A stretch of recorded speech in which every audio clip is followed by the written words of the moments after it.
Sultan Melaka yang ke-8. Pada ketika itu baru sahaja kemangkatan permaisurinya, Tun Kecik, dan meninggalkan bakal. Ibanya tidak terkata mengenangkan istri yang telah tiada meskipun Baginda mempunyai istri-istri yang lain. Tun Teja, puteri dari Pahang, serta Puteri Onang Kening, anak kanda Sultan Mansur Shah dari Kelantan, sudah beberapa hari tidak menjengah Balai Rongseri untuk bertemu para pembesar negeri. Ini amat mengusar hati para pembesar, terutamanya Dahara Tun Perpati Sedang dan Laksamana Hang Tuah, dua pembesar yang amat dihormati dan berpengaruh di Istana Melaka. Pun apa yang berlaku pada suatu malam mengubah segalanya. Apabila Baginda bermimpikan seorang perempuan yang terlalu cantik paras rupanya, terlalu luar biasa akan rupa paras perempuan itu, membelai dan menggoda Baginda, sehingga Baginda seakan tidak mahu langsung terjaga dari mimpinya. Dikabarkan perempuan itu adalah Puteri Gunung Ledang, penjaga Gunung Ledang yang telah mendiami gunung tersebut sejak ratusan tahun yang lalu. Lama ini Baginda hanya mendengar akan cerita orang mengenai puteri itu, tetapi mimpinya itu barulah Baginda tahu. Yang puteri itu terlalu cantik orangnya.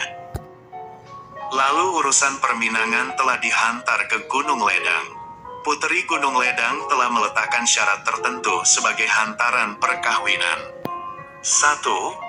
Sebuah jambatan emas dari Gunung Ledang ke Melaka. 2. Sebuah jambatan perak dari Melaka ke Gunung Ledang. 3. 7 dulang hati nyamuk. 4. 7 dulang hati hama. 5. 7 tempayan air mata anak darah. 6. 7 pinang tempayan air pinang muda. 7. Semangkuk darah putera kepada Sultan Melaka. Perseolan yang timbul ialah 1. Siapakah sebenarnya Puteri Gunung Ledang itu? 2. Kenapa Sultan Mahmud Shah tidak murka dengan penolakan perminangan secara halus dari Puteri Gunung Ledang? 3. Apakah kesudahan riwayat Puteri Gunung Ledang tersebut? 1. Sebilangan besar ahli secara majoritis menulis bahwa Puteri Gunung Ledang adalah puteri raja dari Jawa. 2. Hanya sebahagian minoriti penulis sejarah mencatatkan yang Puteri Gunung Ledang itu puteri Raja Majapahit. Kerajaan Majapahit telah didirikan oleh Raden pada tahun 1293 dan berakhir semasa pemerintahan Bray Kertabu atau Brawijaya V dalam tahun 1478. 4. Runtuhnya kerajaan Majapahit setelah pasukan pendakwa Islam yang diketuai oleh Raden Fatah dan dibantu oleh anggota Wali Songo. Raden telah ditabalkan sebagai Sultan Demak pertama yang menggunakan gelaran Sultan Alam Fatah Al-Akbar bin Sultan Abdullah Umdatuddin.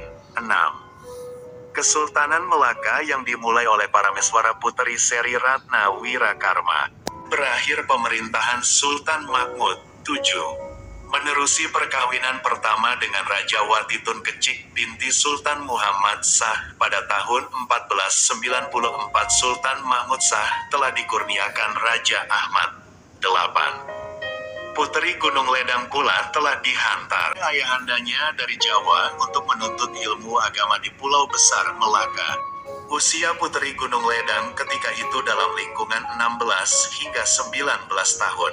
10. Raja Brawijaya V, Raja Majapahit adalah beragama Hindu, telah melarikan diri ke Bali setelah runtuhnya. 11. Adalah tidak munasabah apabila seorang yang bermatian-matian mempertahankan agama Hindu telah menghantar puterinya mendalami agama Islam di Pulau Besar Melaka. 12. Sultan Mahmud Shah Melaka Pulak menaiki tahta pada 1488, yaitu setelah 10 kejatuhan Kerajaan Majapahit. 13. Yang dimaksudkan sebenarnya Raja Jawa ialah Raden Fatah, Sultan Demak yang pertama yang memerintah di Jawa Tengah. 14. Ini bermaksud, Puteri Gunung Ledang itu ialah Raden Puteri Ratna Gumilah atau nama sebenarnya Puteri Siti Jamilah Sari binti Sultan Alam Fatah Al-Akbar. 15. Panggilan lain Puteri Gunung Ledang ialah Gusting Puteri Ajen Ratno Dumilah Sari, Raden Ratna Gumilah Sari, Raden Gumilah Siti Jamilah, 16. Ibu Puteri Gunung Ledang yaitu Siti Murasinah binti Maulana Ahmad. Tatulah ini bermaksud Puteri Gunung Ledang cucu Sunan Ampel, Wali Songo, Belas. Bapak Puteri Gunung Ledang yaitu Raden Fatahullah ialah putra Sultan Wan Abdullah Undatuddin yaitu salah seorang pendakwah Jawa yang kemudian menjadi Panglima Perang Campa dan seterusnya menjadi Raja Campa, 18. Dan menjadi peloponis dakwah. Di Pulau Besar Melaka ialah Maulana Ishak bin Said Ibrahim Al-Akbar yaitu berpangkat Datuk Sepupu Puteri Gunung Ledang, 19. Turut menuntut ilmu agama di Pulau Besar ialah Sunan Bonon dan Sonan Giri, anggota Wali Songo. 10. Puteri Gunung Ledang bersama 2 orang lagi saudara yang mempunyai pertalian darah, yaitu Puteri kepada Syed Tanaudin telah berpindah ke Gunung Ledang untuk bersuluk setelah tidak selesa dengan gangguan Sultan Mahmud Syah di Pulau Besar. 21.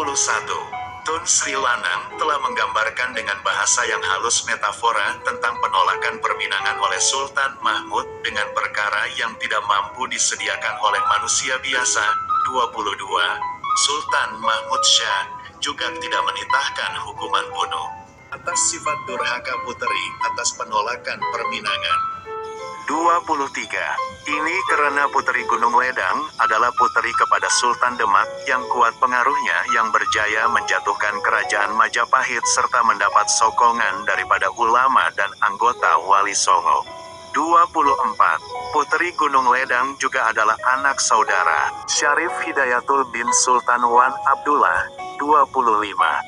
Melaka pada tahun itu juga sedang berada di ambang keruntuhan akibat perebutan kuasa di kalangan pembesar dan akhirnya tumbang kepada Portugis pada tahun 1511, 26. Setelah tamat pengajian agama, Pulau Besar Melaka, Puteri Gunung Ledang telah kembali ke Jawa dan berkahwin dan Raden Abdul Qadir bin Raden Muhammad Yunus bin Sayyid Khalil Al-Idrus. Raden Abdul Qadir adalah anak Adipati Jepara, 27. Hasil perkawinan Puteri Gunung Ledang dengan Raden Abdul Qadir, mereka dikurniakan cahaya mata, Raden Abu Bakar, dan Raden Abu Syahid, 28. Raden Abu Bakar dan Raden Abu Syahid juga telah dihantar menuntut ilmu agama di Pulau Besar. Kedua-dua mereka telah terkorban di Pulau Besar semasa pertempuran menentang Portugis di Melaka. Turun terkorban dalam perang tersebut ialah Raden Abdul Qadir, suami Puteri Gunung Ledang. 29.